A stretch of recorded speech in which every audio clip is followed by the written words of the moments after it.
Yeah, greetings and grand rising to you all, comrades. Our brothers, both black brothers from the continent and outside the continent of Africa. Welcome once again to our Revolution Lens Africa with me, Pidgin Odimwengu. Now, today I want to discuss one of the crucial conversation within the Pan-African space. And this is around the issue of the unification of Africa. Now, as you rightly know, the question, first of all, that I want to start off with is, do we aspire for the United States of Africa, the United Federal States of Africa, or the United Nations of Africa? Now, I'd like to share my thoughts in regards to this topic a bit, and I'll be very specific on some very few key issues. One is that let me analyze the element of the United States of Africa.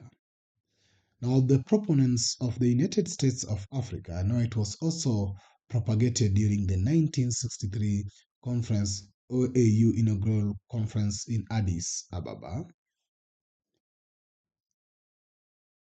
Let's look at what then forms that state. The proponents of this thinking believes that then in the United States of Africa, we will probably have the current countries regarded as states in that union government. There is a union government of Africa. Now, if you look at that analogy, it then assumes that we will retain either the existing territories that were drawn by the Berlin Conference, and then we will only change their name from country to other states, like what happens in the United States of America. And then for maybe the United States of Africa will have 54 states under one government. Now, that still, to me, has an issue because we'll still be identifying ourselves with the borders drawn by colonial or neo-colonial masters or colonial masters or imperialists. And we will be having maybe, for example, Kenya as a state, Uganda as a state, Tanzania as a state, Congo as a state. And maybe we'll change the leadership to have now like what America has, the governors, the senators, and blah blah to represent those states. At least to me, it's not a bad idea, but it's not the perfect idea. Because then we will have not taken away or will have not overthrown the imposed identity by the colonials to identify us as divided states. While the Union of Africa need to have one Africa. And then that one Africa, maybe as you're saying with states, I don't agree with that because that states will still maybe inherit this colonial setup. But it's at least an idea that many people might like and might appreciate. The value that, of course, they will not lose their so-called Kenya or their so-called Uganda. So we'll still want to cling to these neo-colonial identities. And then you can say we are assuming to be one Africa, but also retaining our neo-colonial identities of countries that were given to us by the whites by changing their name into so-called states. Now, there are people who either think of the federal states or the federal government of Africa, United Federal States of Africa. Also, there are those who actually approach that in the level that we move to the regional blocks. So we have representatives from either the SADC, East Africa as one block, West Africa as a block, Central Africa as a block, and then Maghreb and the northern part of Africa as one block. Now that proponent to me still also will be still retaining the former neo-colonial identities. Now, we have a typical example currently of the so-called Sahel states. And I know they are trying to pursue some level of unification. But that one, let me discuss a bit later. So I'm also not buying the element of this regional existence as the definition of our then unified Africa. And therefore, my last thoughts on this, and this is my thinking, is then to move forth to have, instead of United States of Africa, some also talk of United Kingdoms of Africa. I propose that then we move to the United Nations of Africa, which is the UN or the UNA, United Nations of Africa, close to the UNIA that, of course, Gavi proposed to this organization. And the reason why I am a proponent of this is because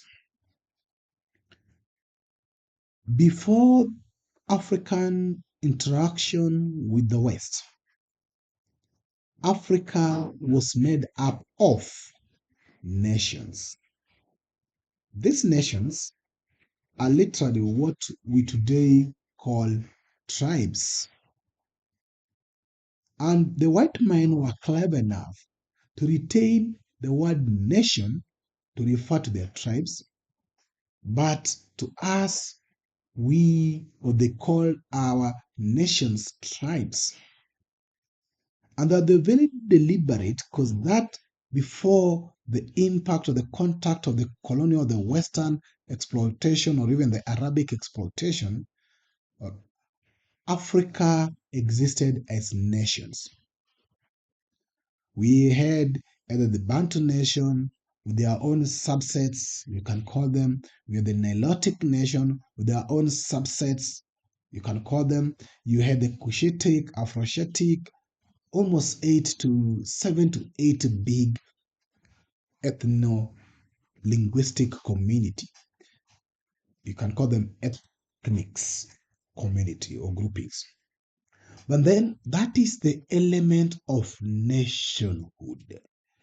So we had nations, and we call ourselves, for example, a Luo nation, the Baganda nation, which is actually a subset of what we call,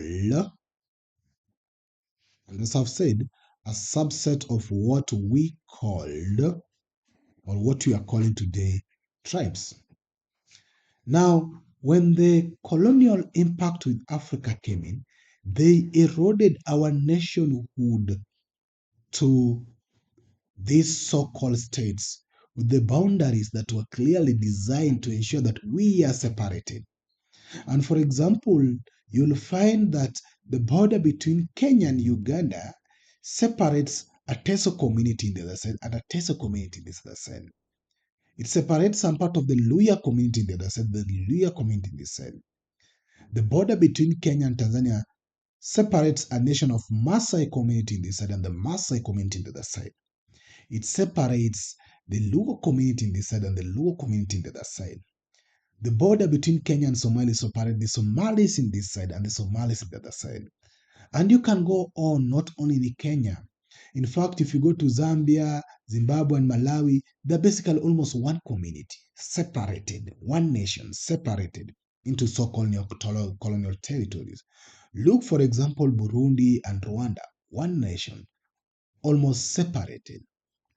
And therefore, what we need to claim is the union that will be formed on basis of our nationalities, because our nationalities was never given to us by the whites, but our statehood was given to us by neocolonials. And when I talk of nationality, it's not belonging to a country. Our identity as a Luo, as a Luya, as whatever, were never given to us by the whites, or whatever you want to call it. And therefore, Africa can only and should only be united in the basis of the United Nations of Africa rather than the United States of Africa. And a clear example, the Spanish formed their nation Spain, the Germans formed their nation Germany, the French formed their nation France.